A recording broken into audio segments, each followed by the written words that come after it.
All right, everybody, welcome to our first session of Hackschool in fall quarter, fall 2020. We're going to be going over the basics of HTML and CSS. And after this workshop, you should have all the fundamentals you need to start building your own sites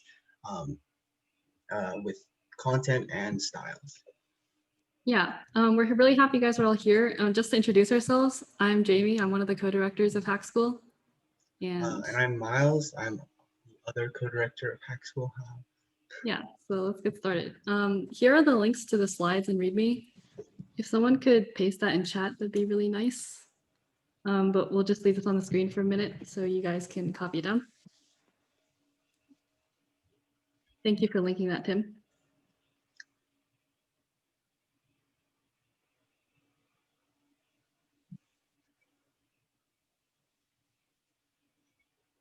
Yeah, basically the README is just our GitHub repo, and it has a bunch of documentation you can follow along with.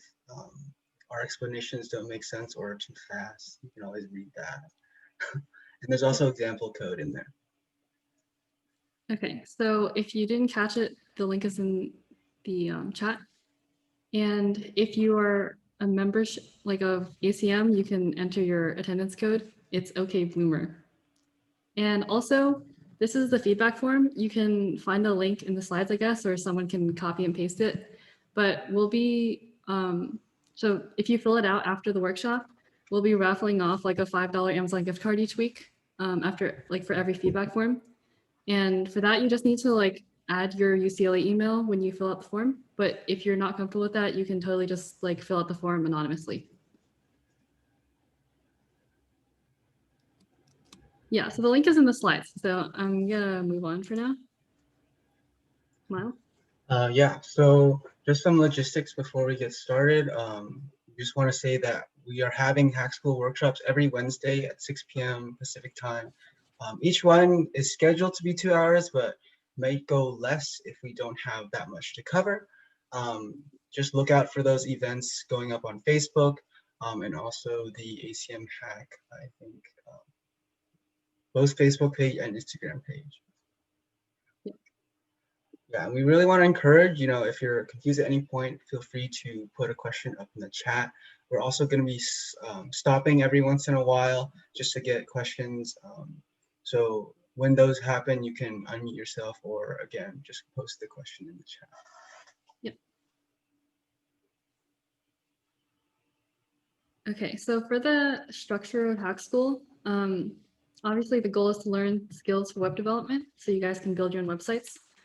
And in terms of the workshops, usually this is how the workshop will go. So we'll have a little period of time where we're kind of exploring this new technology or whatever topic it is.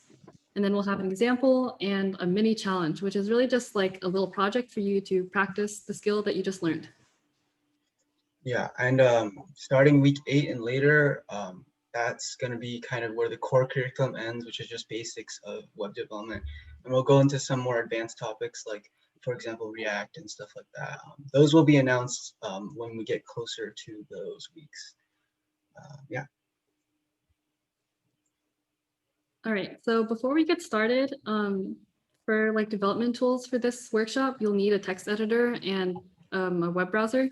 We really recommend Chrome, and my personal preference is Visual Studio Code. There should be, we can probably send the links.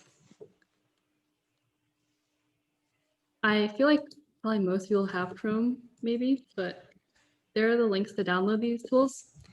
You don't need to use VS Code if you have another editor you prefer, but that's just the one I'll be using in this workshop. Okay, so I pasted those links in chat, so I'm going to move on.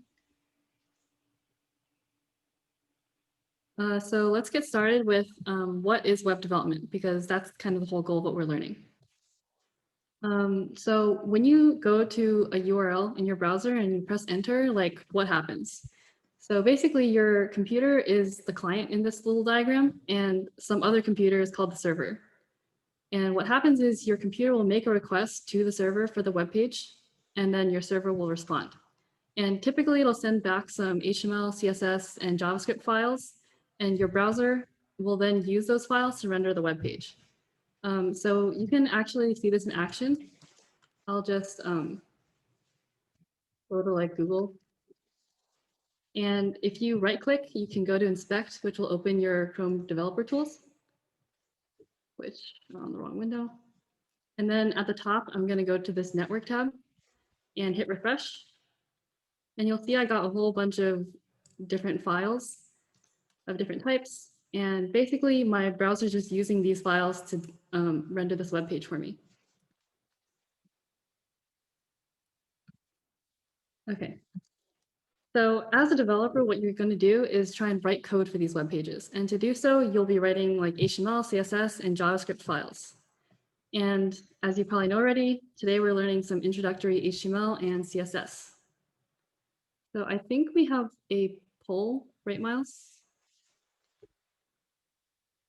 Yes, let me go Yeah, ahead. I can launch it. Yeah, we just want to get an idea of how familiar all of you are with these technologies. And of course, it's totally fine if you have no experience whatsoever.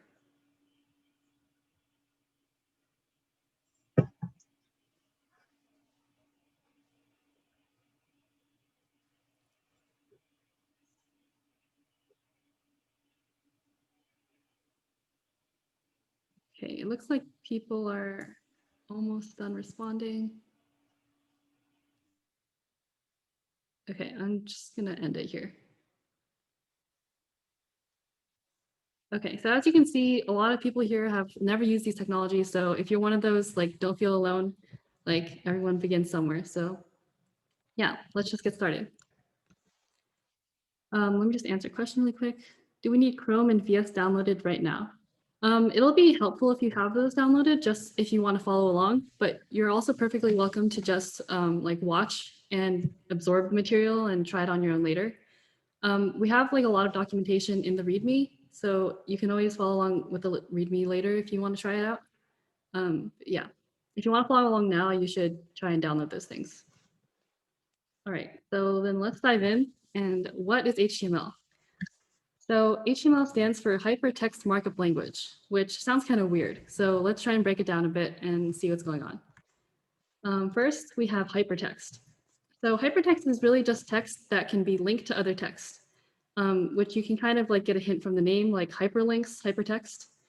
And even though HTML can support many other things like images now, historically, I believe it was mostly used for links, which is why that's in the name.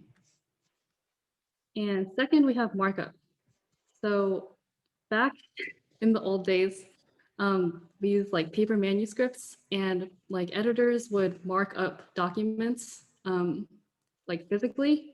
And these like markup edits would typically contain like typographic instructions, for example, to make something bold or make something bigger or smaller. So that's kind of like where this whole markup idea comes from. And these days we have like markup languages. And what we use markup languages for are just like marking up our text. So we want to mark up our document with labels about like what different parts of the document are. Okay, so an important note is that tags describe the structure and the content of the page. So that's really like when you're writing HTML, that's what you're doing. You're describing the content and structure of your page. All right, so now that we know sort of what HTML is, let's see what it looks like. So for an example, I'm going to go to this CS97 website for the quarter, which I'll paste the link in chat. And if you have like Chrome DevTools, or if you're using Google Chrome, you can probably follow along. So I'm going to right click on the web page and then click inspect, which should open up my DevTools. And then you'll see, if you have the elements tab selected, you'll see something that looks like this. So this is our HTML document that represents the website. And there's like a few key elements that we want to pay attention to. So first of all, we have this doc type HTML thing. And what this really says is like it labels this file as an HTML document. So it just says this is HTML. And this, I guess, maybe looks a little redundant, but we also have an HTML tag that encompasses everything else. And the HTML tag just says everything inside of here is HTML. All right, so next we have this head thing. So what this is pretty much information about the web page that isn't necessarily displayed on the page itself. So you can see this like title tag. what it actually does is it says like what the name of this tab is in the browser. And it just happens to have the same thing here, but that's not where it comes from. And you can see there's some other stuff that maybe we'll get into a bit more later. And we also have like the final main sort of component here is body. And the body is really everything that shows up on the page. So you can see that when I hover over this, it kind of highlights the whole page. And that's just because everything that you can see on the page is inside this body tag. So what you can do is you can actually expand all of these and look and see what other types of HTML tags we have. So for example, we have this H1, we have this BR thing, UL. So there's a whole bunch of different HTML tags inside of this website. Okay. So next, we're gonna do kind of like a code along example, but before that, I wanna check if there's any questions. Is there a shortcut to expand all tags? I actually don't know. Does someone else know that?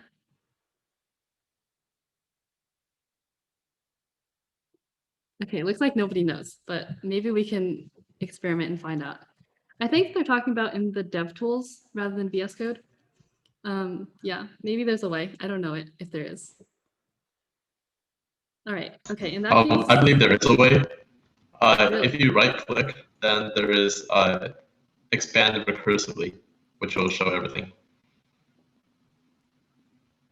aha. Well, there you go. That's how you do it. So you pick the thing you want to expand, and then go down to expand recursively, and I guess it'll expand everything for you. That's neat.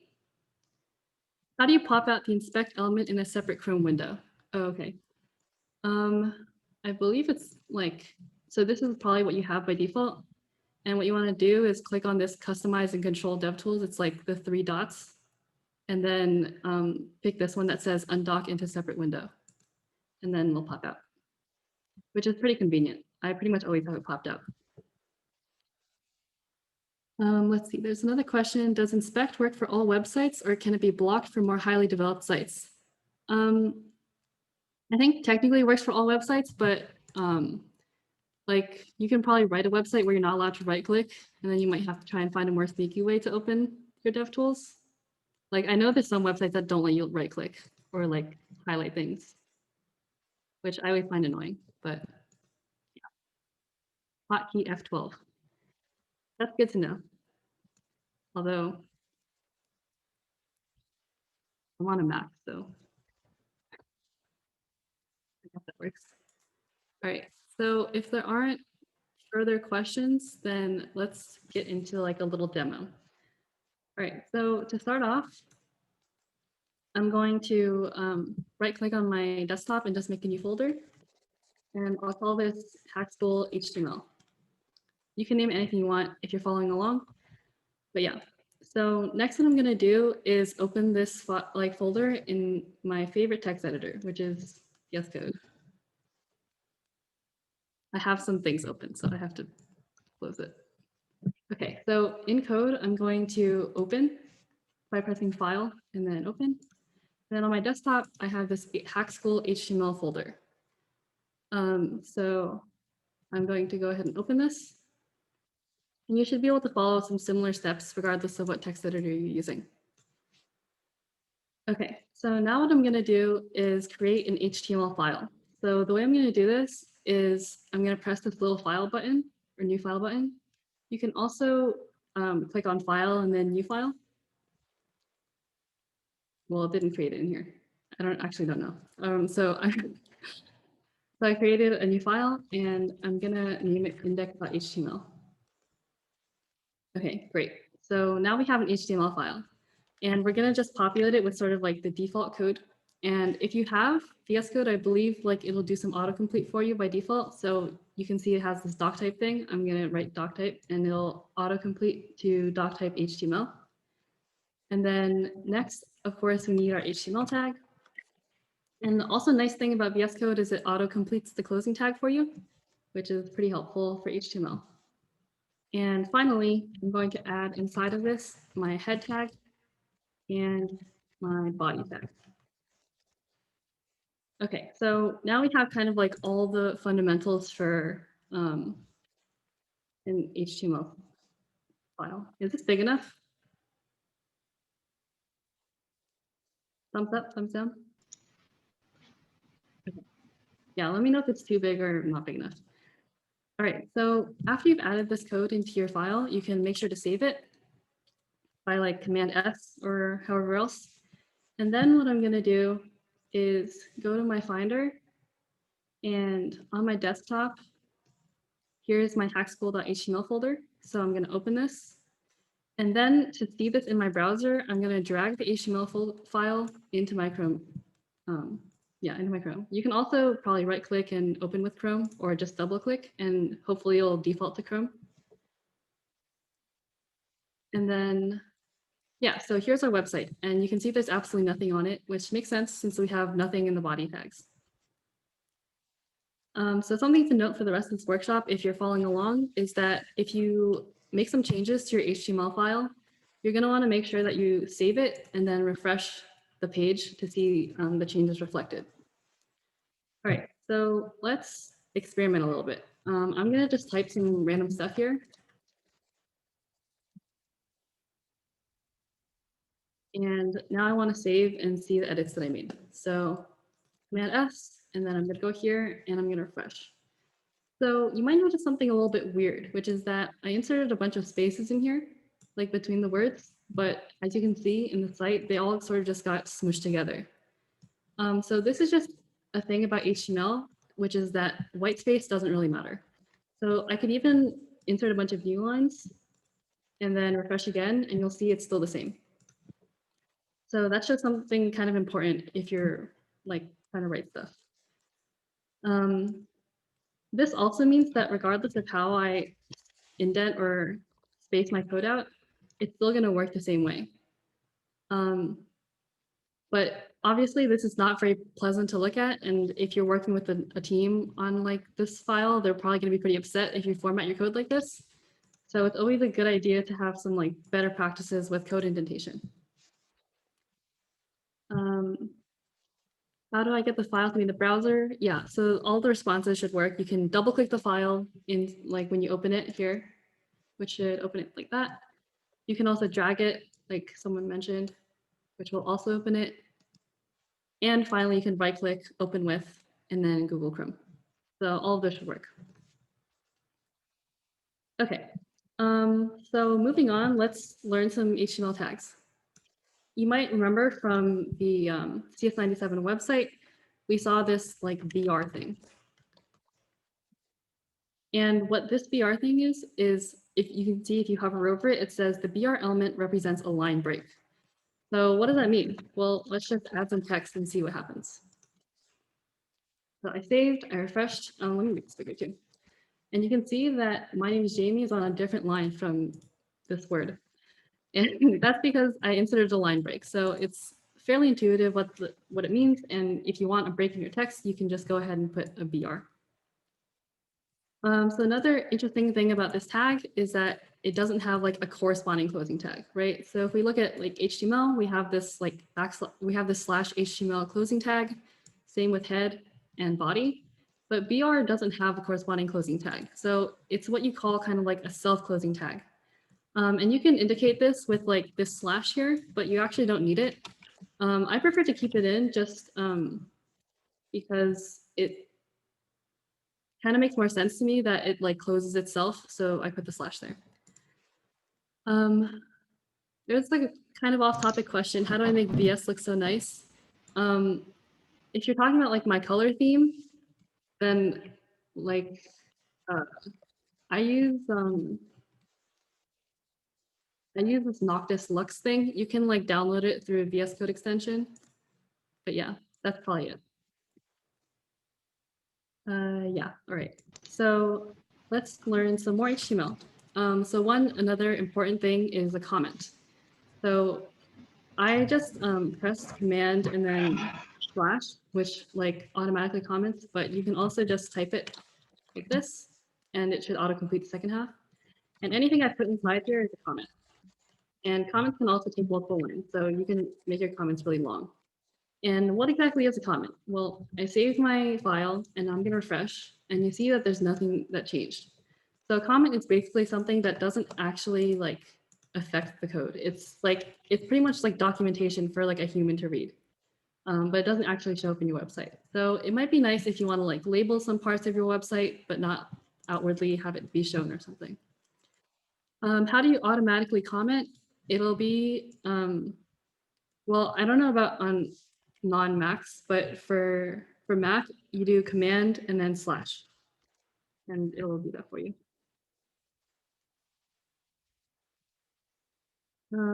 Yeah, so it's Control/Windows. Someone says, what does the BR tag do? The BR is a line break. So by inserting this, I made sure that there was a line break here. I can also copy this and have it without. Well, I'll put a BR here too. And you can see that for this one, because I inserted a break between these two, there's a line break. It's on a new line. And if I didn't include it, then it's all on the same line. Even if I put this like a couple lines down, it'll still be on the same line. Okay, so moving on, we also saw the title tag. And I explained for the 97 website that it basically says what shows up here. So you can see by default, it says index.html, but we want something a bit more fun than that. So I'll say the best website ever. So after I save and refresh, you can see that now the tab says the best website ever. So yeah, that's what the title tag does. And again, we put it inside this head section instead of body because we want it to appear, or rather, because it's not supposed to appear in the web page itself, but it's more like information about the page, like the title. Okay, great. Let's experiment with some more. So we can have headers, and a header is kind of self-explanatory, like it's a header for a section of your website. And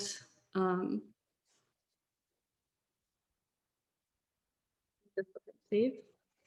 And you can see that it's like really big and bold. And yeah, so this is H1. And H1 is like the highest level header you can have. And it goes from H1 to H6, where H6 is like the smallest. So this is a smaller header. And I'll skip the intermediary ones. But let's just see what we get. So we can see an H2 is already a lot smaller than an H1, and the H6 is very small in comparison. So these are the 6 different types of headers you can use in HTML. There's some other text tags as well. For example, there's P, which just stands for paragraph. So I can put some text in here. And then maybe I want to have another paragraph that says, Hackschool is fun. And then when I refresh, I can see that, that my paragraphs show up. And you'll also notice that the paragraphs show up on different lines, which kind of makes sense because when you're writing a document, like even in Google Docs or something, when you make a new paragraph, it starts a new line. So even if I put these on the same line, they'll still show up on different lines. All right. Another nice thing about the paragraph tag is that you can put some, or you can like sort of change your text inside. So for example, I can apply, I can put a strong tag around is fun. And then if I save and refresh, then text is like strong.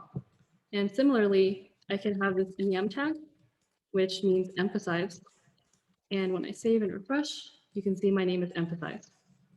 And you're not really expected to memorize all these tags right away. Like it'll definitely take a while to like sort of pick them up and get used to them.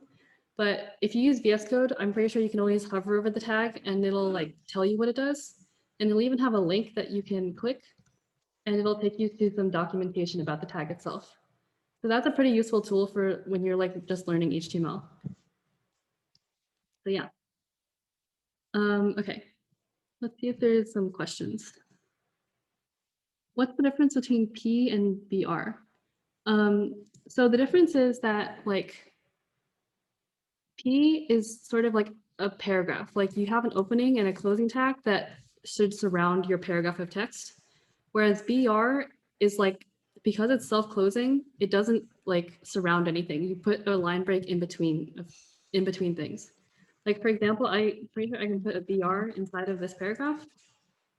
So hopefully that helps.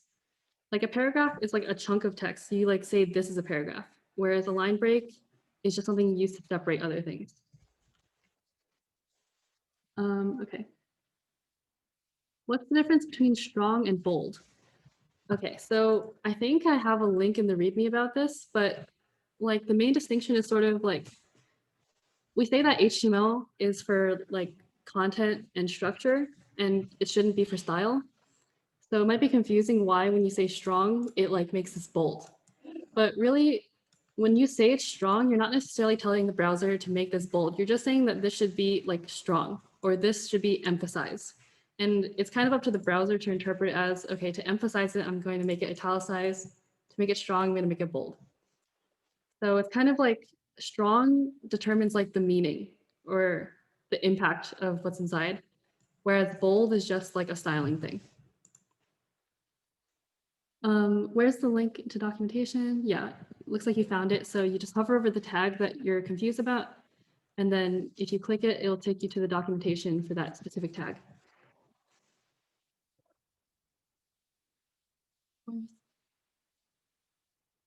Okay, I think that's all the questions. Someone interrupt me if there's another one that I missed. But for now, I'll just move on. There is from if you add strong around a word, how do you get the word to go in the middle of strong and strong without manually moving it? Oh, I don't know. I usually just manually move it. Like typically, if you already know it's going to be strong, then you would just like, we would write like strong and it would autocomplete the other tag, but like your cursor would be here. So then you could just type whatever you want to be strong. But if you're adding it after the fact, because it like auto-completes the tag, I think you just copy paste. Maybe there's a better way to do that, but that's the way I do it. So yeah. All right, so I'm gonna move on and introduce another tag, which is button. So pretty self-explanatory. The button tag makes a button. So I'll just say click me. And if we refresh, then we just get a button that you can click.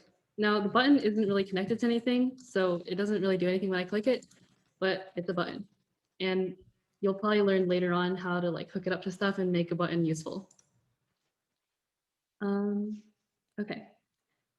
Another really useful tag is A, which doesn't sound very interesting, but what it is a link, which is pretty important.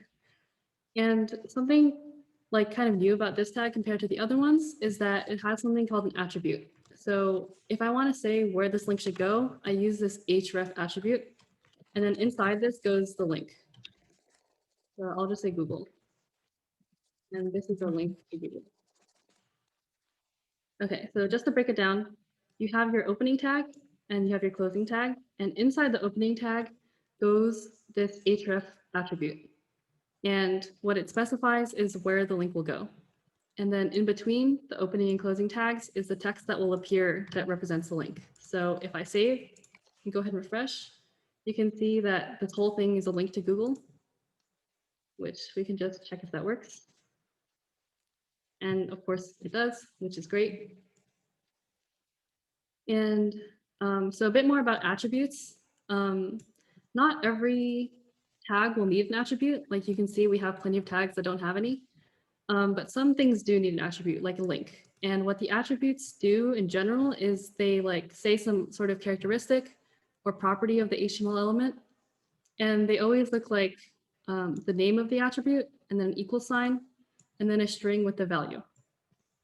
So we should see some more examples later. But yeah, that's what an attribute is like.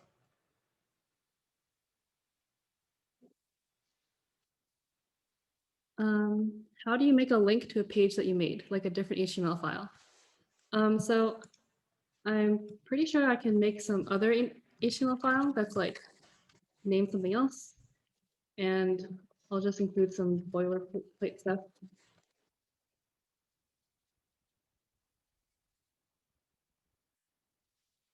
And it should be something like, yeah, so you can see that VS Code is being very helpful and showing me some options.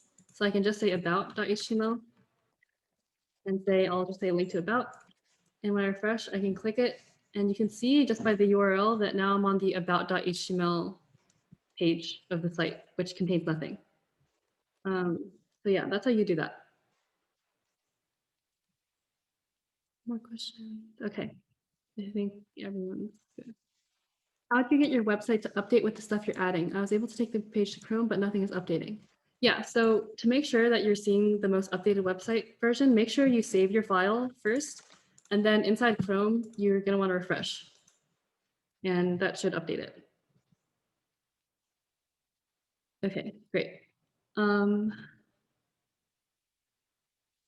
How can I take the page to Chrome? Yeah, so if you find the index.html file you made inside of your file system, you can double click it to open it. You can right click, open with Chrome, or you can simply drag it. So all of those options will work.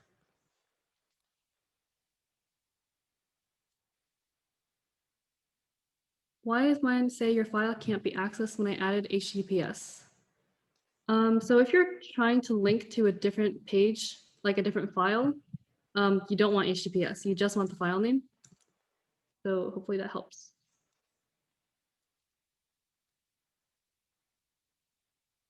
Okay. There's a question if the file has to be in the same folder. You can put it in any folder. Like I can just make a folder that's called about and drag it here. But then for my link, I'll need to make sure that that's shown. So it'll say like about and then about.html. So you just need the path to the file. Yeah. Okay, I'm gonna move on now. So if there's other questions, just send them, I guess, or interrupt me. And this is the image tag that we're gonna learn about. So the image tag, like the BR, is self-closing, which means we don't need a corresponding closing tag. And like the A tag, it has an attribute which is called source. And the source can be one of two things. It can either be a link to an image, or it can be like the path to the image. And I'll show an example of either. So if we go to Google and I look for a cute dog, I'm gonna find a picture of a dog, and I'll right click the picture and then say copy image address, which I'll then paste here. So now if I save and refresh the page, you can see the image, but it's like way too big, so we need to fix that. And the way we'll do that is with another attribute, and I'll use height. So you can also specify the width. Yeah, I'll just do height. So I'm gonna set the height to 200 pixels. Save and refresh. And now you can see we have like a small picture of a dog. Right, so then for the other way, what I'm gonna do is drag this into VS Code, but you can also, if you have, let me just delete this. So you should have your folder open with the index.html file, and you should take the image that you want and just move it into that folder. Okay, so now I have this cat.jpg file inside my folder. And similar to the way we added about.html, we'll do the same with cat.jpg. So we can simply do that, save, and then refresh. And you can see we have a cat, which is a bit bigger than I'd like, so I'm gonna make it a bit smaller as well. That's good enough. So another cool thing about images is you can have this, this alt property or attribute. And what alt does is basically, it's like alternative text that will show up if for some reason there is a problem loading the image. Or for example, if someone's using a screen reader, it might use the alt text to describe what the image is. So for this one, I'll say cat. And for the other one, I'll just say dog. And you can see that when I refresh the page, it doesn't really show up as a difference. But I guess if I change this, you can see that like the file didn't show up anymore because it's the wrong name. And instead it just says cat. So it just described what the image should have been. Okay, are there questions? Hopefully someone's been keeping track. Like interrupt me if there are. If not, then I will continue. Okay, so just Wait, sorry. Yeah. I have a question. So I see that most of the things you mentioned earlier, like the different p tags, are on different lines. But then when we get to links, like for example, a button and the first Google link, they're on the same line instead. How does it work? How do we change that so that we can make them on different lines?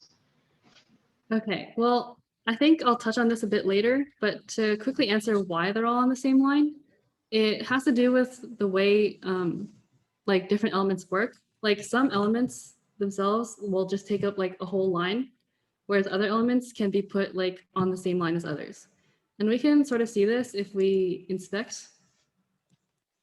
If you click on this little like arrow pointing thing, you can select an element on the page, and we can hover over some different elements. So we can see like this hello, my name is Jamie paragraph is like, it takes up like a whole line.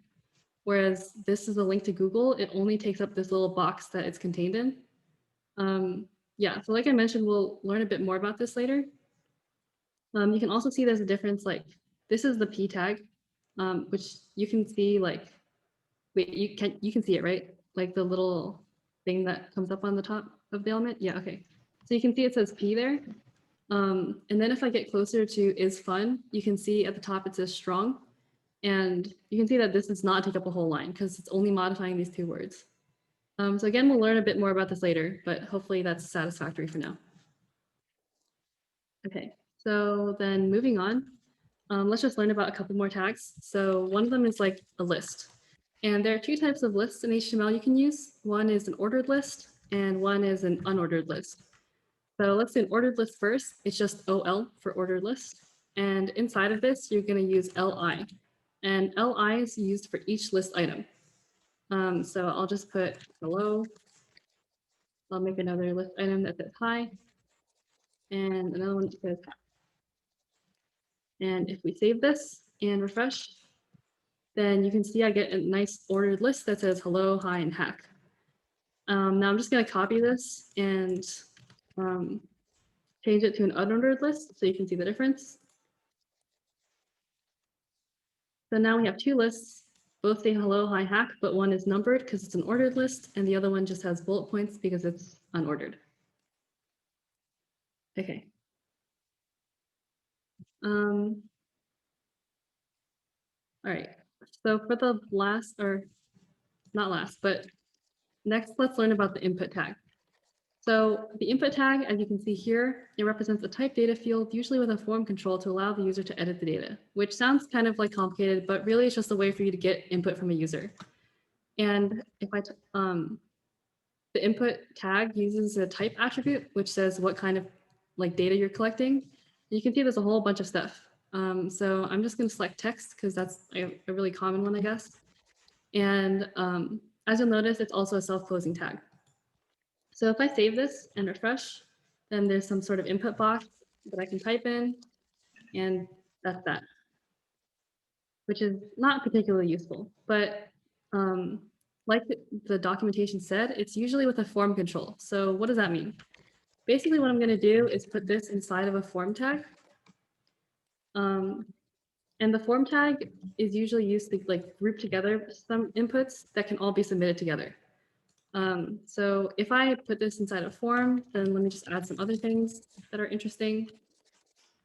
Let's just do a checkbox and maybe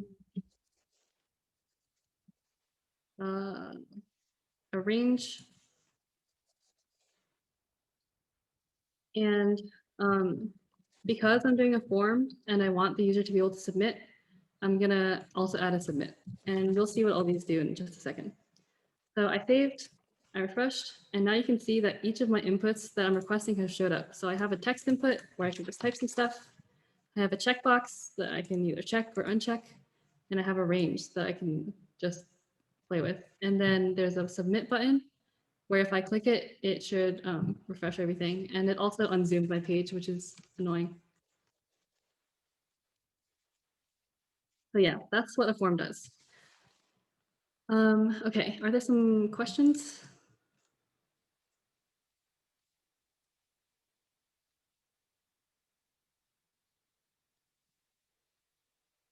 Okay, if not, then just the final point that I'm going to touch on, which Tim asked about earlier, is like, why are some things on the same line, other things on different lines? And basically what I'm going to talk about are these two tags, and one is called div and the other one is span. So pretty much, these are kind of like weird compared to the other tags, because you can see with all these other ones, like everything we wrote here like showed up clearly on the page. Like I have a button and the button showed up. I have some links and those links showed up, and I have some images and those showed up, yada, yada, yada. However, if I like just create a div and save, nothing shows up. And so this is kind of weird, but basically what a div does is it's sort of like a box. So I can put this around some stuff.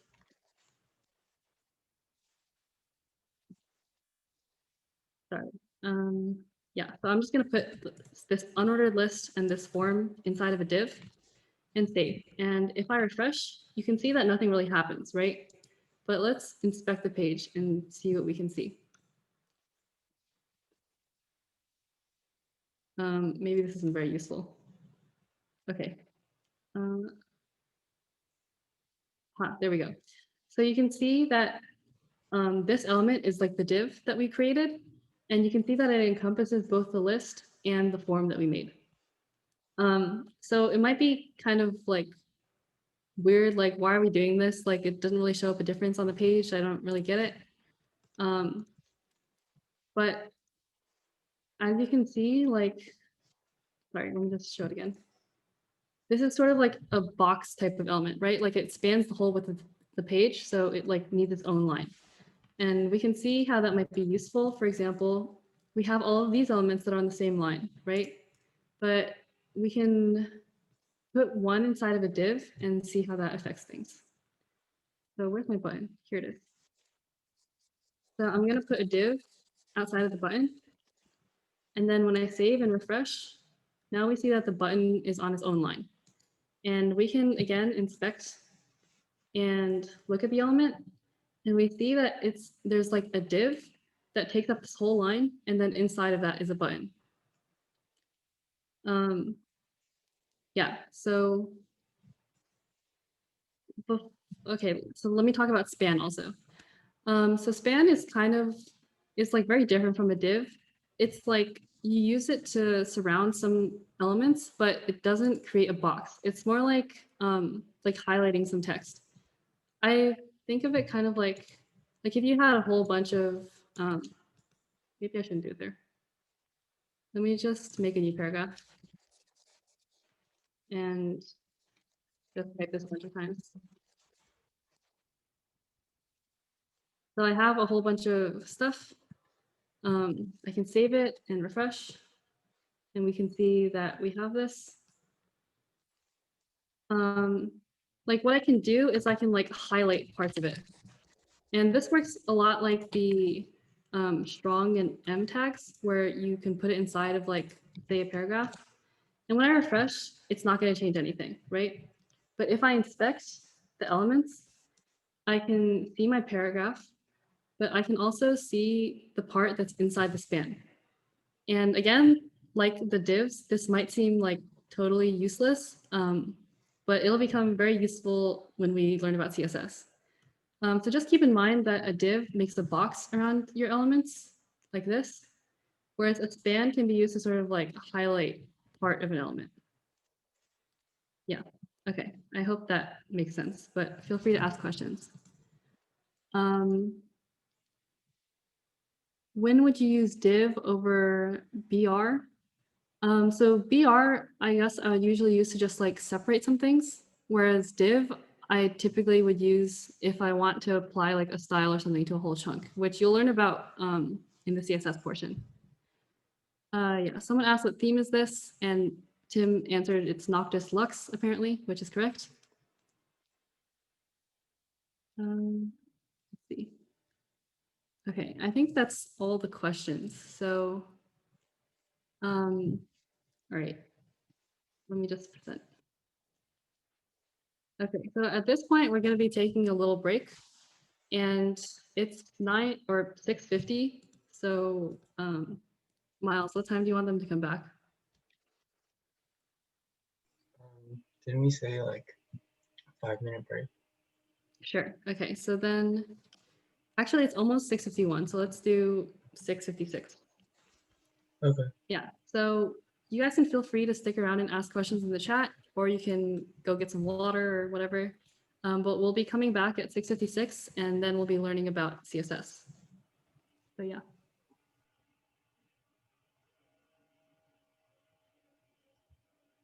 Yeah, I can show Jamie, the code in the background. yeah. Yeah, I'll just keep this on the side. Okay, that's big enough, hopefully. And yeah, I'm not gonna be able to show the whole thing at once, but hopefully this is helpful. You can tell me to scroll up or down if you want. Someone asked, does doctype HTML initiate something? The doctype HTML thing is just to tell the browser that this is an HTML file. How do you make a folder to put all your files in? So on Mac, you can just right click and say new folder. I feel like you can do that on Windows too, but maybe a Windows user can confirm. Jamie, could you move the VS Code window so that we can see when to come back? Oh yeah, sorry about that.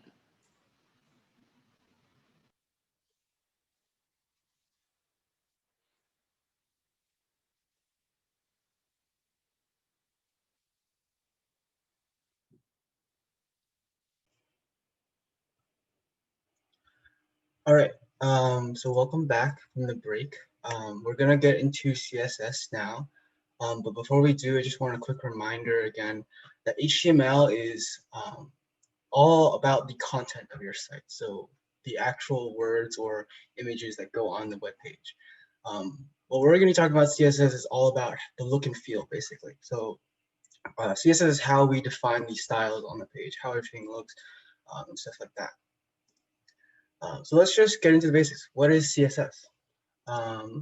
CSS stands for Cascading Style Sheets, and I'll go into what the cascading portion means later, but the style sheets, as is kind of explanatory, basically you can think of a CSS file as a piece of paper with a bunch of rules, and all those rules define how things on your page should be styled, right? Things like a paragraph should be red.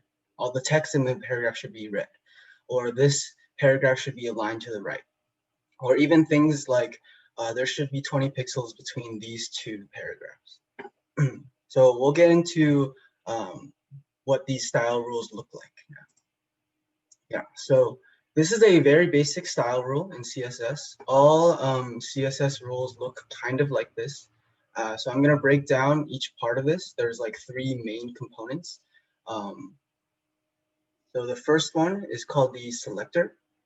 Basically, you can think of the selector as what you want on your page to be styled with the following rules. Another way to say it is I'm defining a bunch of styles and I want to apply them to this selector. So I'm selecting something for all these styles to be applied to. The other main component in a CSS rule are the properties. So you get many properties. Right now, there's only one. Basically, to explain what a property is, every element on your page, on your HTML file, has a bunch of characteristics that you can specify how they look specifically. And so when you put a property in your CSS rule, you are indicating that you want to style this characteristic a certain way. And then lastly, we have values. So every property has a value corresponding to it, and the value specifies exactly how you want to specify that thing.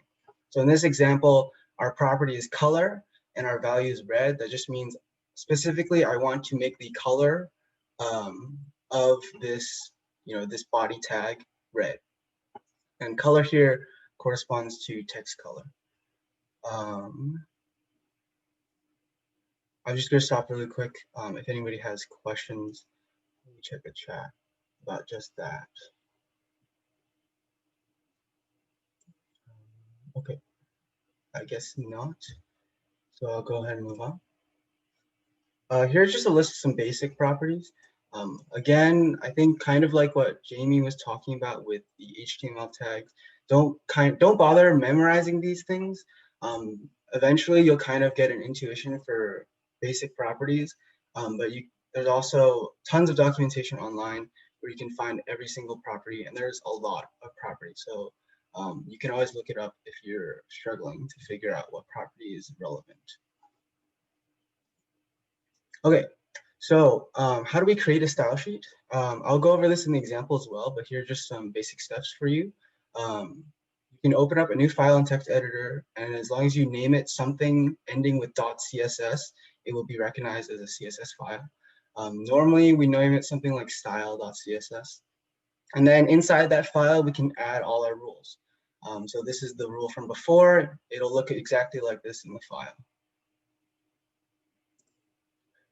Okay, and then there's one last thing before we get into the example is you need to know that having a CSS file and an HTML file does not automatically make everything magically work. There's one thing you need to add. It's pretty simple. It's just one line of code. This link tag with the href to your CSS file's name. Once you add this, you will be linking your CSS to your HTML, and then all these styles rules in your CSS file will show up in your HTML or in your web page. So I'm going to go through a quick example right now so you know kind of what this looks like. Everybody sees a web page in a code editor, right? I will take silence. Yeah, we see it. Okay. This is the page that if you go to our README, this is the example code in there because I didn't take Jamie's code from her example. And this is just that code, but without the styles yet. So it looks like this. It's a pretty basic web page, has a lot of the elements we were talking about before. But I don't have any CSS. So let's add some CSS. Let's follow those steps. So first we can go ahead and say new file. And I'm going to name it style.css. And let's put that example rule. So body and then color red. Okay, and I will go ahead and save that. And let's try refreshing the page. Okay, nothing turned red. What's going on here? I hope some of you have already caught on, but we are missing an important step. And that's in the HTML file. We need to link our CSS file. Otherwise, none of the styles will show up. So we'll add link rel style sheet href equals style.css. Move the video so I can see what I'm typing. And then we can save. And once I've saved that line, now everything in my browser, everything on my web page, all the text is become red. And that's due to this style rule, which selects the body. So anything inside the body, it will also apply that style. Just to go over just to kind of show you what some of the other style rules you can make. Like I said, the selector can be any HTML tag. So let's make one for paragraph tags. Here I'll go through. Here's another property called font size. By its name, it just specifies how big the font is. So if I want my font to be really big, I'll do something like 40 pixels. And if I save that, everything is super big now. Or I can make it like super tiny if I really wanted to. And now everything is super tiny. That is a paragraph tag. I'll keep it at 16 pixels so it's still readable. Okay, so another thing you can do with CSS is, let's make another rule here, H1. Another property you have is something called text transform.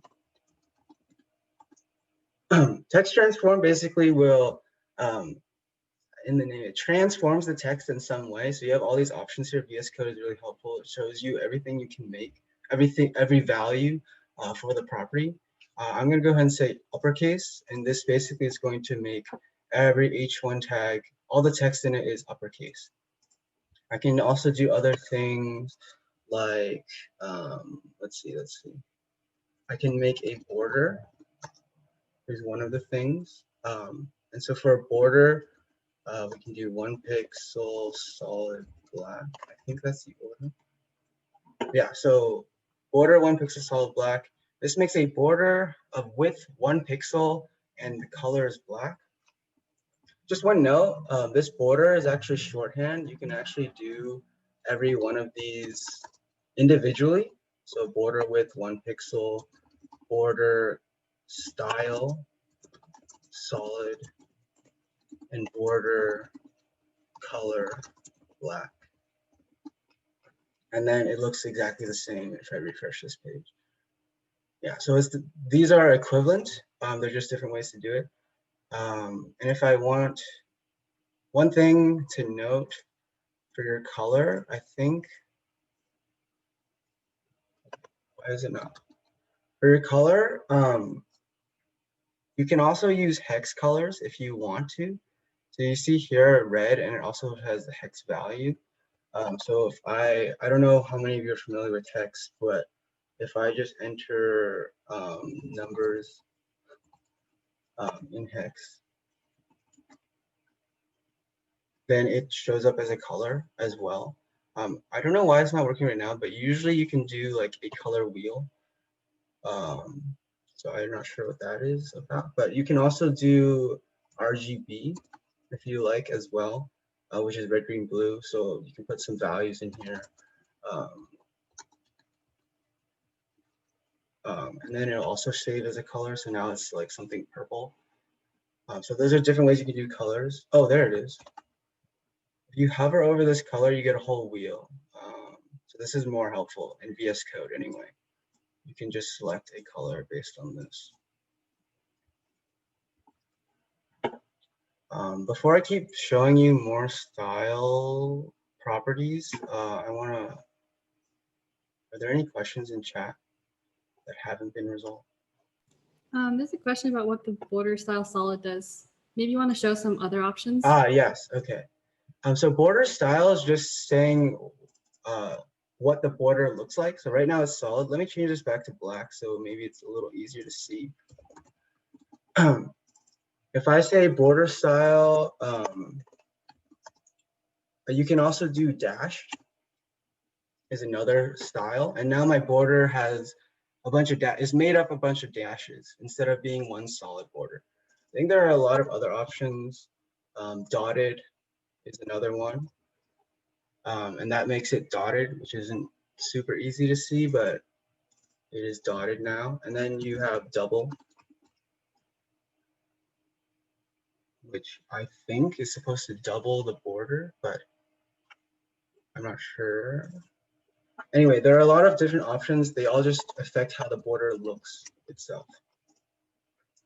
Solid is usually the one you see, well, usually the one that I use anyway. Are there any other questions that are unresolved? Yeah, there's a question that's like, it's a way to make the border not go to the end of the screen, which is kind of related to the HTML stuff we learned. Yeah, so there is a way to make the border not go to the end of the screen. The reason it's on the end of the screen right now, again, if I go to the inspect stuff, let me undock this really quick. If I go to the inspect stuff and I inspect this H1 tag, an H1 tag automatically takes up like the whole width of the screen. So the border is always around the element.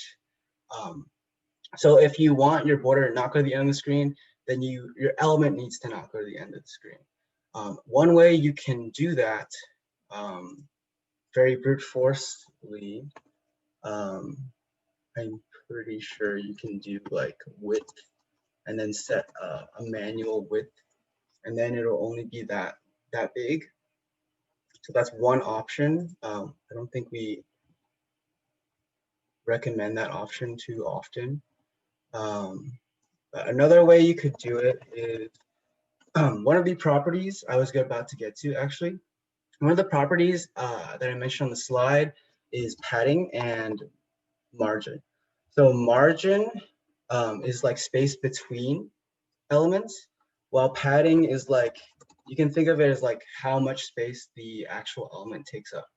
So if I want, since I know the border goes around the element itself, I want to space it in a way that it's between elements that there is less space. I don't know if that makes sense, but basically I want a margin because it'll increase the space between this element and the next element. So I want a margin right here, and I'll just do some big number like 90 pixels or something. So now you can see the border.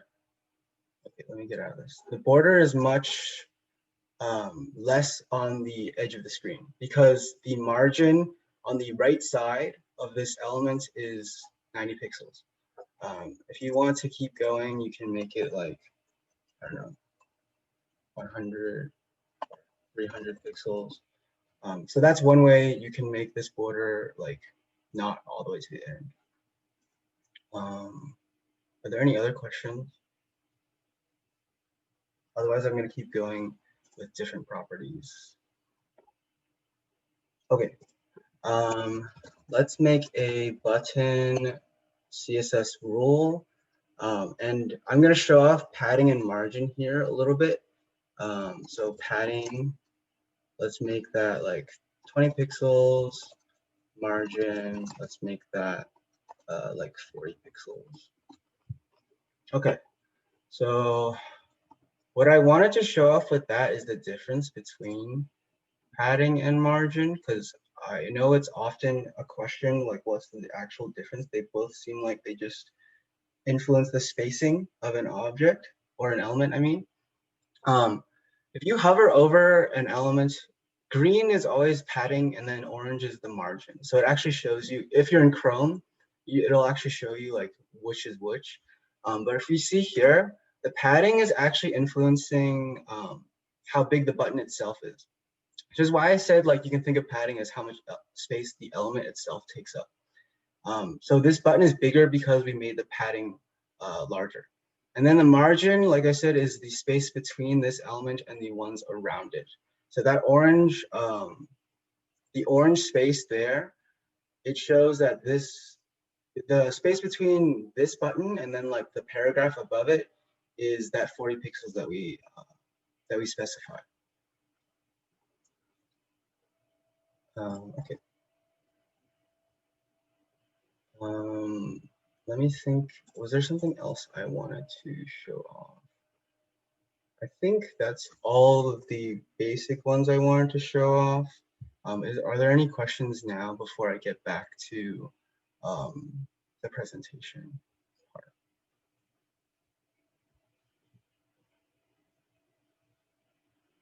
I will take that as a no. Okay. Okay, so that was just an example of basic CSS and how it works, how you set it up. One question you might be having right now, now that we know what CSS rules are, is how can I be more specific with my styles? So far we've only applied styles to like paragraph tags or header tags or something like that. So it has to be like an HTML element. But if you want to be more specific, like only a group of only a group of header tags or only one specific paragraph tag, how do you do that? And the answer is with classes and IDs. So you can think of CSS classes as being groupings of elements that you want styled the same way. So every element that has this class attached to it will have the same styling if you have a rule for it in your CSS file. And the way we express this in the CSS file is using a special selector, any identifier following a dot. So it needs to be dot something. It can be anything you want, it's arbitrary.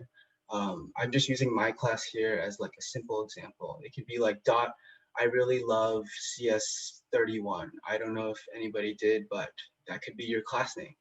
And then again, it's just the properties and the values go inside of the CSS rule.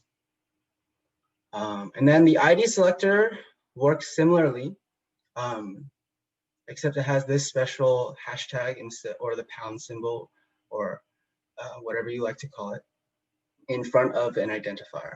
The difference between a class and ID, this is very important, is that an ID is unique. So only one HTML element in your web page can have any given ID. So this, for example, this one, my ID, I could only give this ID to one element on my page. And I could only give any other ID to one element on the page. The whole idea is that it's a unique identifier. So if I wanted to style a unique element, I would use a style rule like this. And the way we apply these styles to HTML elements are using attributes. So I know Jamie touched on what attributes are a little bit in her portion.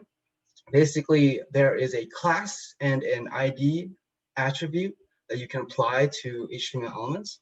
So if you want to apply a style, a CSS class style to an element, you would have to say like class equals and then the name of your class, or ID equals the name of your ID.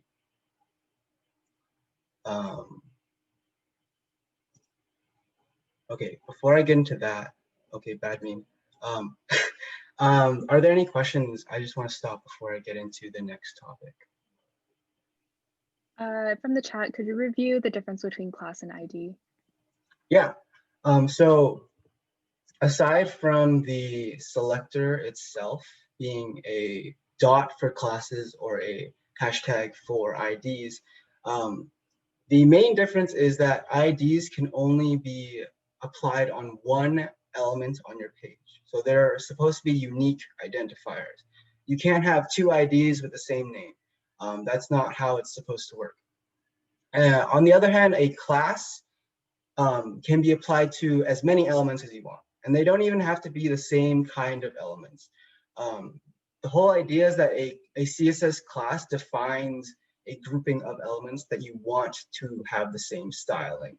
So either because they should look the same, or just because they have similar styles. So you're like, oh, okay, I'll just combine them in a class and apply the same styles to both of them. We'll see this more when in the example, but hopefully that kind of answers your question. Any other questions before I move on to the next topic?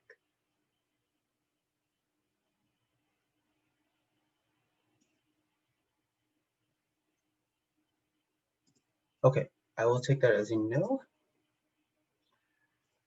Okay, back to the bad meme.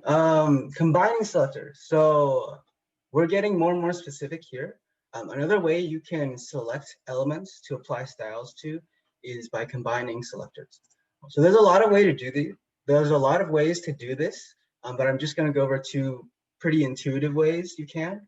You can combine a tag and a class by just saying the name of the tag and then dot the name of your class. And you can also combine two classes. So dot class one, dot class two.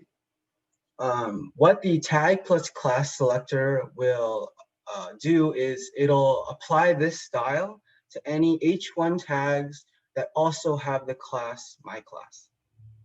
And then this selector will say, apply this style to any element that has both class 1 and class 2. So we'll see this in the example as well, which I can go into right now. Okay. We are back in the code editor and a page. So let's try to define some basic classes first. So I'm just gonna make a class for, I'm gonna target this, it's spooky season part. So I'm gonna do .spooky. So .spooky, let's make the color orange because I associate spooky with orange because of Halloween. So this is the class CSS rule. Now, if I go over to my HTML, I want to apply that class to a specific element in my HTML. I'm going to go to this span, which is an element, and I'm going to say class equals spooky. Okay, and I save that, and now on our web page, you should be able to see that the color of the spooky season is orange. I don't know if you can see that super well because it's next to red, but hopefully you can. Okay, so that's how we make a class CSS rule. I can also do something like just to show that you can apply this to multiple elements. I'm going to make a class called .wideboy, and then I'm going to use a letter spacing property, which just actually, if you hover over it, it tells you it's like how much space between the letters in your text. And I'm going to do 20 pixels because it is a wide boy. And then I can apply this class to, let's just put it on this paragraph tag here, class equals wide boy. And we can also put it on this h2 tag, class equals wide boy. If I save that, now you can see that this paragraph is a wide boy, and this h2 tag is also a wide boy. I hope you can see by this that your class can be literally anything, the name of the class anyway. And you can also apply a class to multiple elements, and they don't have to be the same type of element if you don't want them to. Okay, so that's classes. Let's get into IDs a little bit.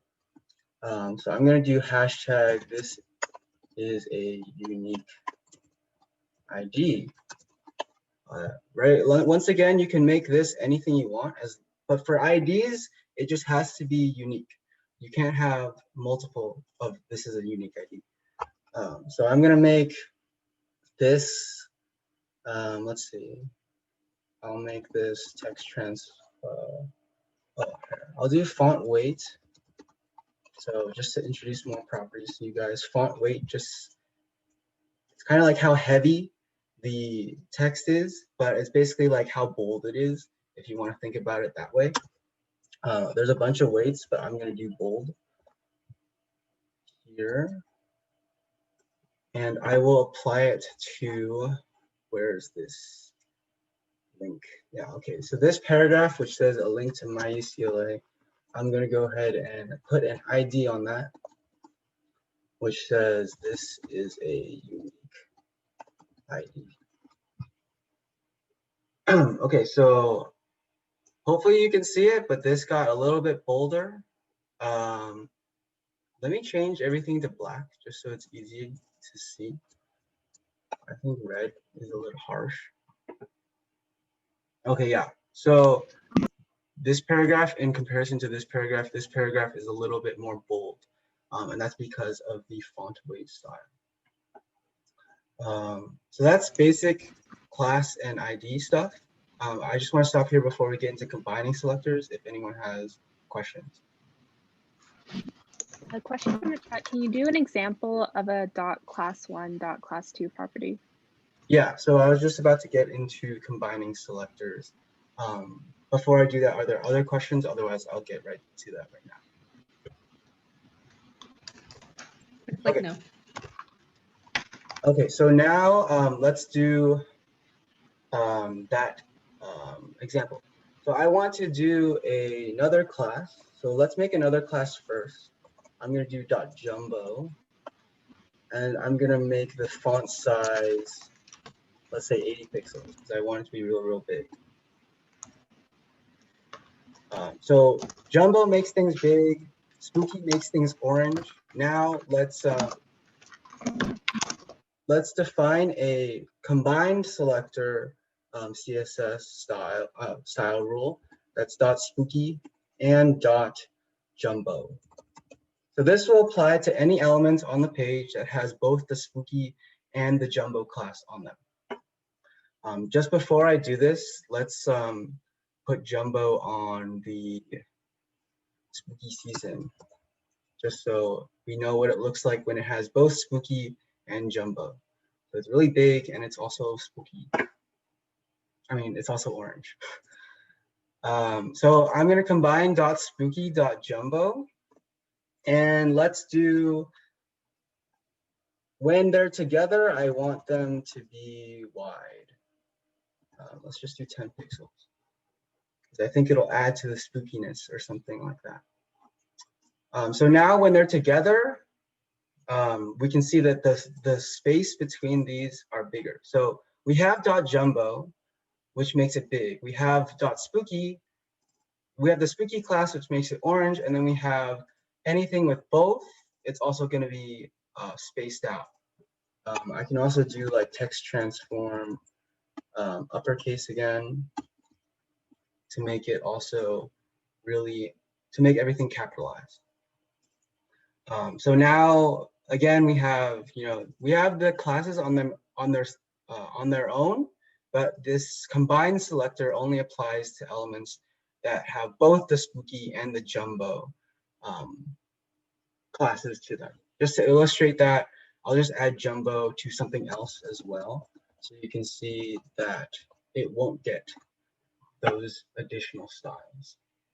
So my favorite foods is now jumbo, but it is not wide and it is not capitalized, because that only applies if you have spooky and jumbo. So if I add spooky to this, then it will. Hopefully that example kind of illustrates how that works. I will also do a tag plus a class. So let's see here. Okay, here. I'll do the button .spooky. So if I want, so this is going to apply the following styles to any button with the class spooky. Let's just make this really big. So padding will make it big by itself. 40 pixels. And margin, let's do a little bit smaller. I also want to do something with the border. I'm going to use something called border radius. This basically specifies like how, like the roundedness of the edges. One thing that you do if you want to make a button completely round is you can do border radius 50%. Usually that does it. So I saved the style. Now let's go back to our HTML, and there's a button here, get spooked. So I will apply the spooky class to the button. And now this button looks very different from our earlier button here. This button is round, and it also has a bigger padding than the other button. So that's combining selector using a tag and a class.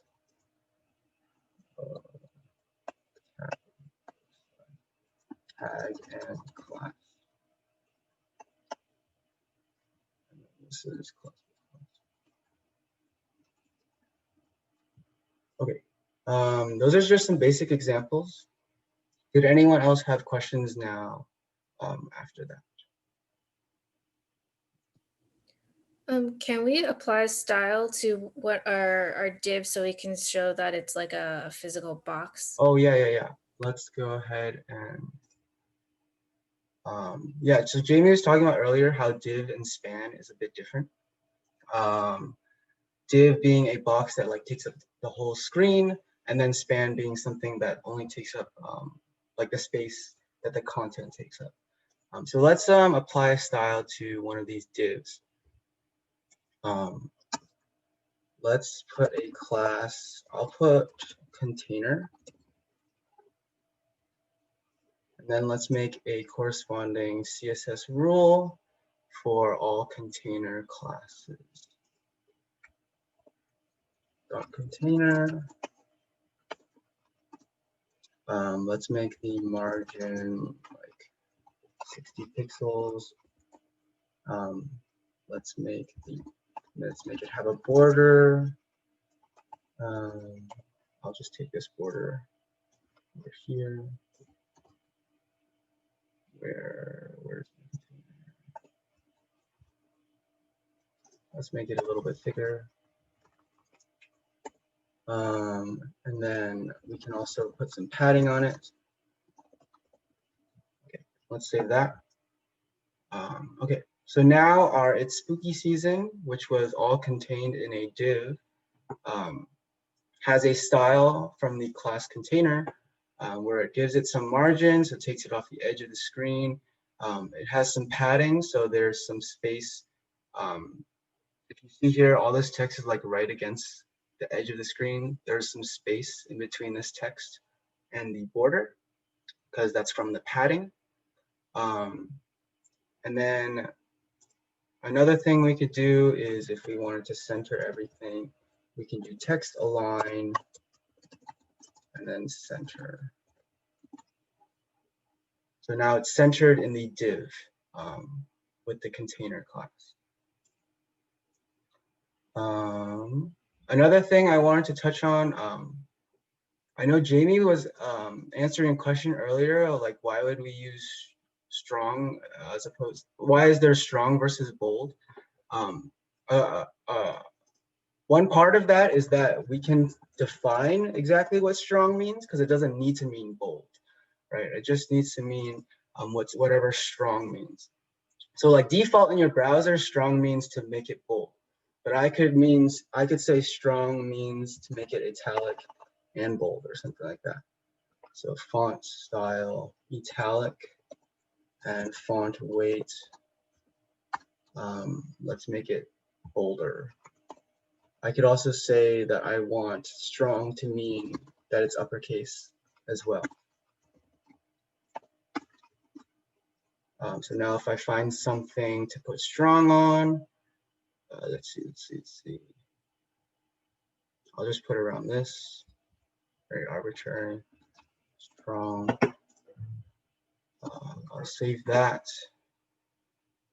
Now ice cream here on this list has the strong property, or has these strong styles applied to it. So by default, strong just means bold, but with styles, you can make strong mean whatever you want it to mean. Any questions after that demonstration of div and strong?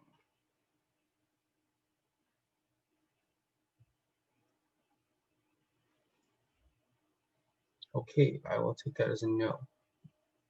So that's basically someone like, asks, oh yeah? how do you add strong by highlighting ice cream? Oh, okay, so that's just an extension. So VS Code is really helpful and that it has extensions. If you go to this extension tab and you search Emmet, it has a bunch of shorthand ways to add tags to your code. That's just something I use. You can always just type it out, but it's just something that makes my life easier. Any other questions? Wait, could you say what the extension was again? Or maybe Oh type yeah, it out? here, let me just Emmet.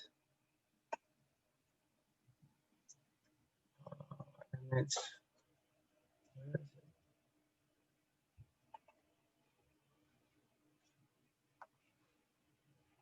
Wait, am I high? It might not be extension. Maybe it's already in there. If it is already in there, I think what you can do is you can highlight and then do, at least on Windows, Alt W, and then it says enter abbreviation. I think after this, I can link what Emmet is if you're interested, but that's just an aside, so I won't spend much more time on this. I thought it was an extension. I might be remembering wrong. Any other questions?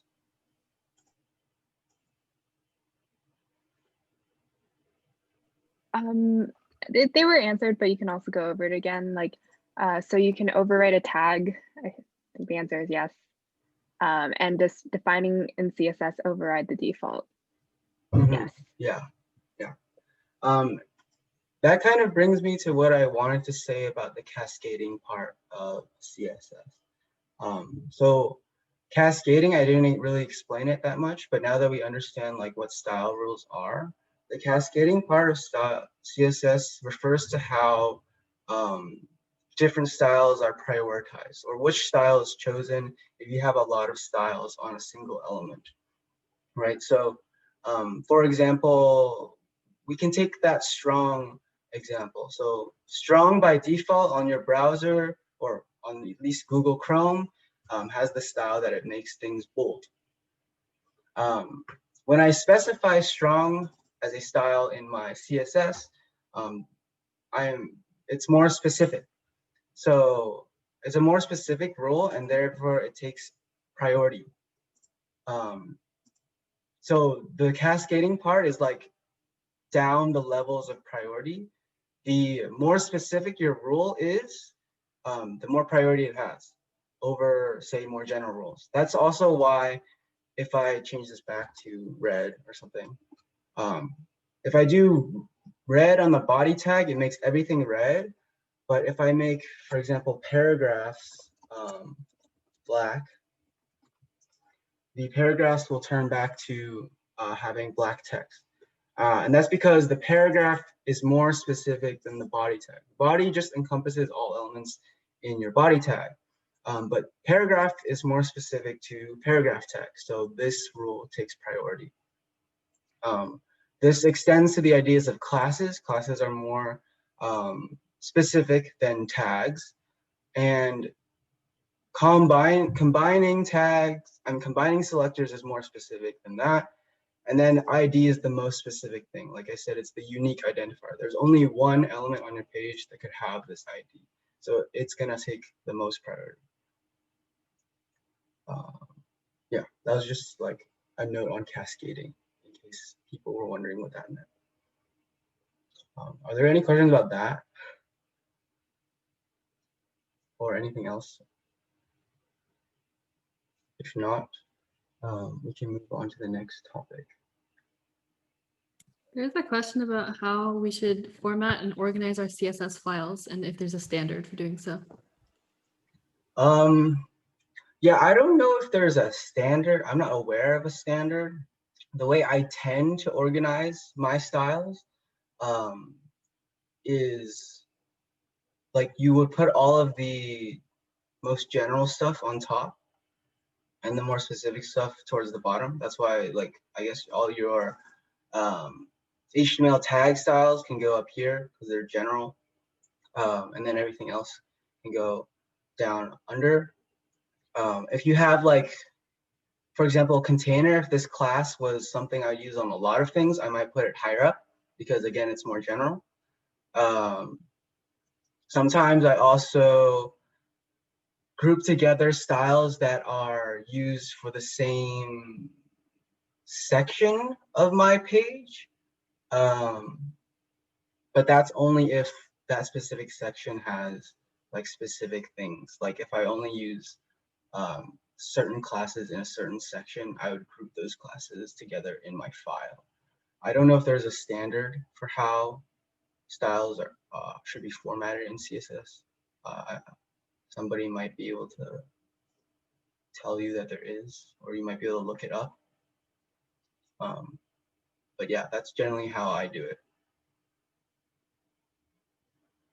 Any other questions?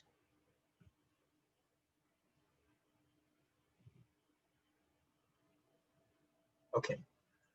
So the last thing on the CSS side, let's go back to the slides. Okay, just to review, you can read this on your own, but all style rules in CSS have selector properties and their values. They're reusable, like I said, with the class styles. You can use them on any element you want. Here's some of the basic selectors. We have the tags, the class names, IDs, and then biggest thing, I guess, to make sure you remember is to link your CSS and your HTML. I've definitely forgotten to do that sometimes. and then I update my styles, and I'm like, why is nothing showing up on the page? And then I spend like 30 minutes trying to debug using Chrome DevTools, and then I realize I just forgot the link. So do that. It's just one line, and it's just one line in HTML5. Okay, so the next topic was supposed to be a little bit more of an aside. Have some fun with Google Fonts. So one of the properties in CSS is font family, and you can specify what font you want your text to have. So if I do that right here, maybe in Spooky Jumbo, I'll put font family. And right now I'll just do Times New Roman. Boring stuff. So now it's Times New Roman. Wow, wow, wow, amazing. But one thing you can do is if you go to fonts.google.com, we can take fonts from online and put them in our web page. So if you go to Google Fonts, there's this thing you can search for. You can look through all these different fonts. The spookiest font I could find was, what was it? I think it was a Golic Hand.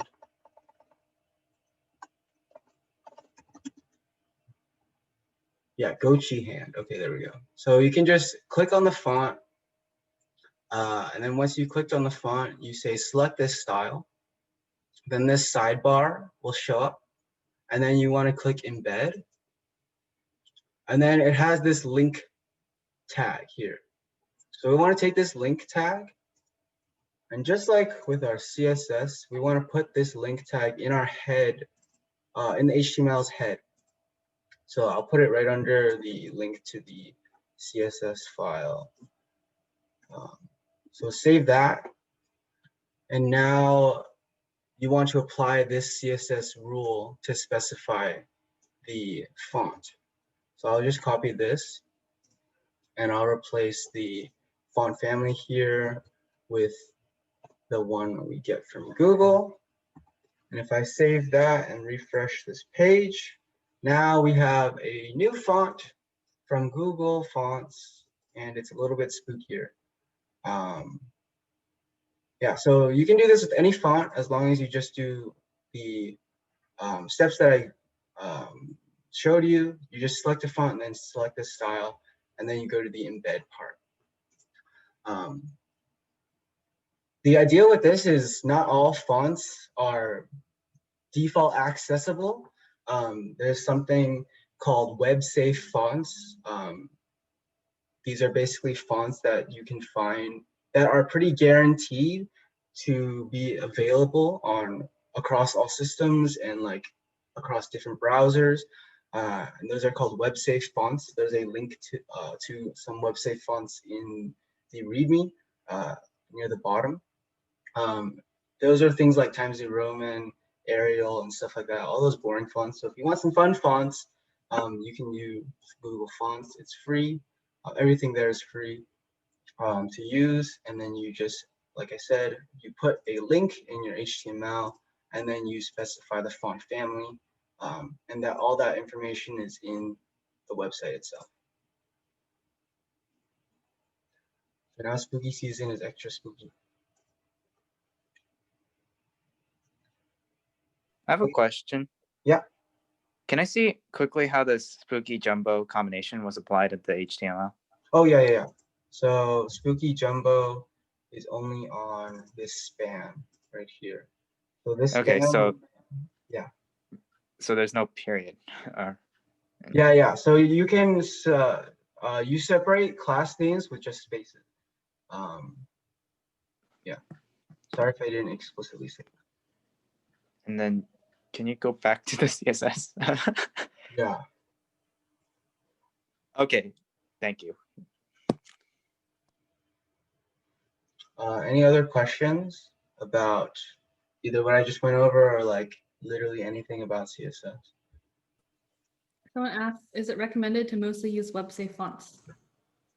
So it's recommended to have a web-safe font as a quote-unquote backup.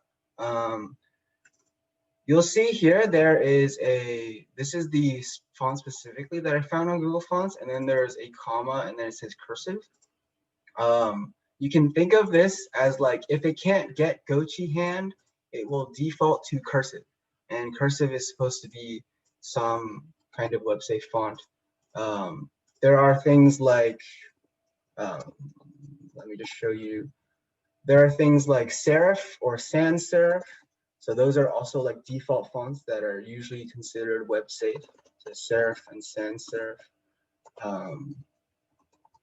And then, so that's the way you get around like having both fonts that are just custom, and then you can still have them in there as long as you have like a website font as your backup. Hopefully that kind of answers your question.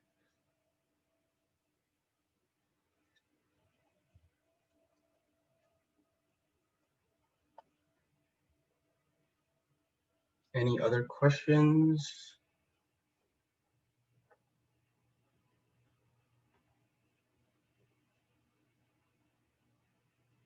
Okay, I'll take that as a no. If there's no more questions, then we can move on to the mini challenge. So we're gonna wrap this up with a mini challenge where you can try all these things out yourself, both the HTML and the CSS, by building a personal website or something like that. Just make a small basic website. I think Jamie made a boba review website, so that's an interesting creative idea. Show it on the README. It's on the README. Yeah. Wait. Here, let me show it. Let's go down.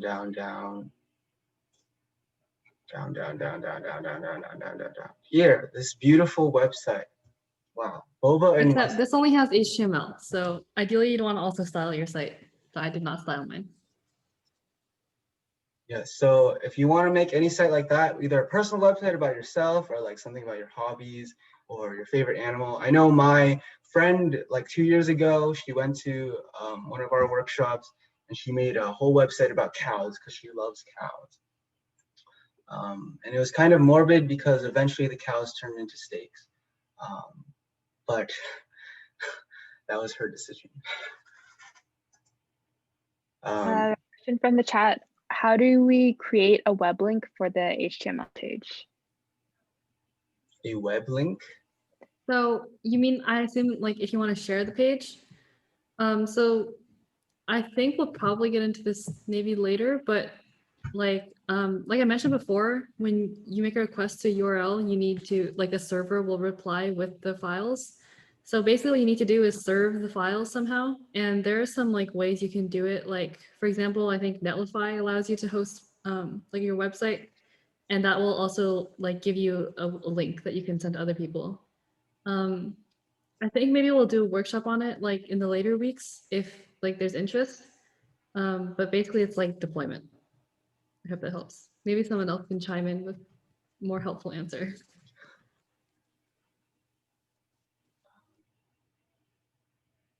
Yeah, so we're not going over like hosting your site on the web for everybody to see quite yet.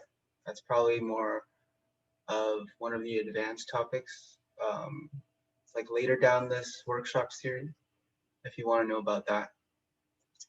For now, all your HTML, CSS files are only accessible on your own machine.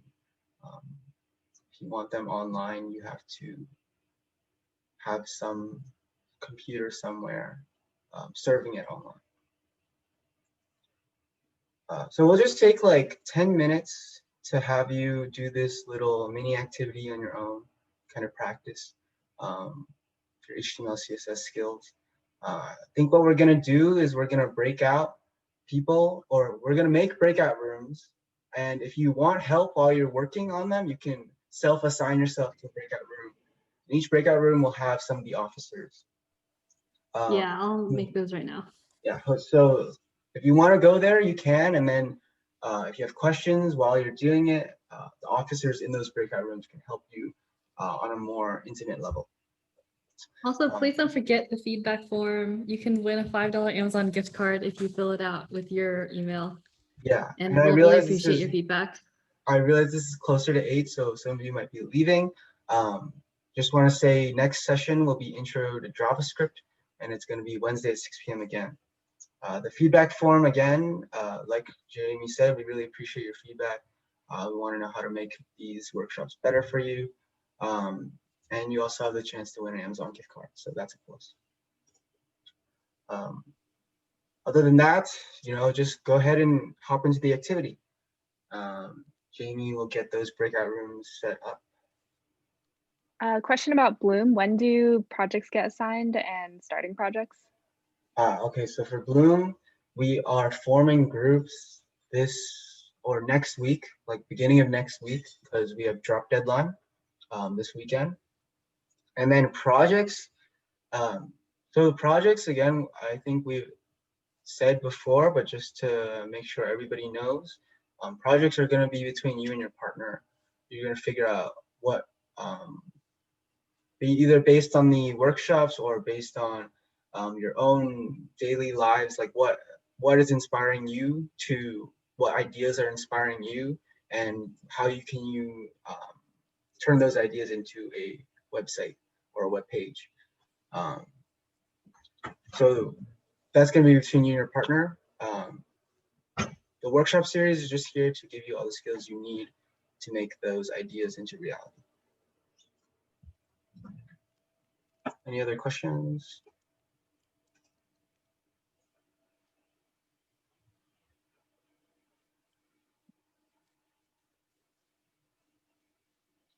Okay, if not, like I said, you guys can hop into the activity if you're still here.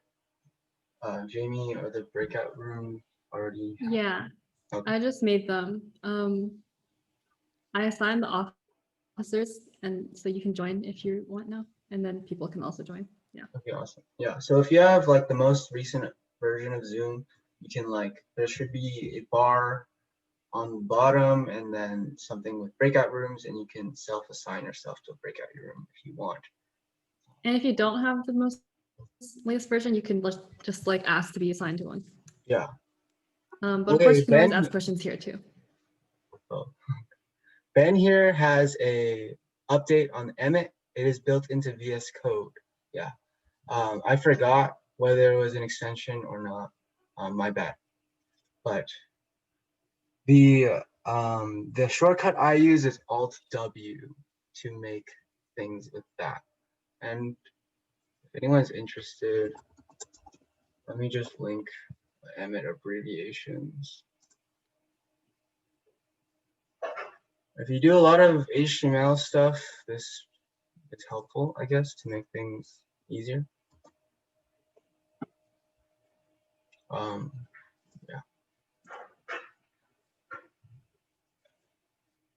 Anyone in the main room have other questions?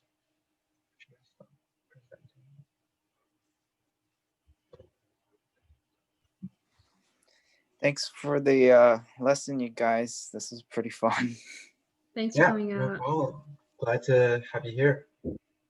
Hope to see you at the next. All right. All right. Yeah, I'll definitely be there. All right. Have a good evening or night. You too. Yeah, see ya. Okay, question here from, what does the head tag mean? Okay. I don't know if Jamie has an I mean, explanation. I can answer this. Okay. Yeah, the head tag is basically just where you put information that is sort of like meta to the website. Like it's not in the website itself, but it's about the website. For example, the title that appears in the browser tab would go there. And also when we linked our style sheet, that also went inside the head because it's not exactly like code that just appears on the website, but it's code that is necessary and about the website kind of. Hopefully that helps. Yeah, it's not content, it is meta information. Normally you have stuff like an icon in here as well.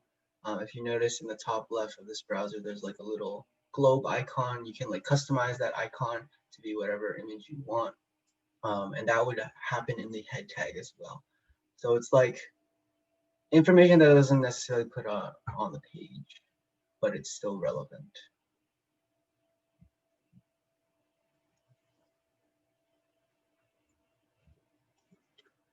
Any other questions? Why did that happen? Like I said, if you want more intimate mentorship, you can go in one of those breakout rooms while you work on the activity. Just be here, I guess, till 8. I think we can stop the recording now, probably. Oh yeah. Thank you for reminding me.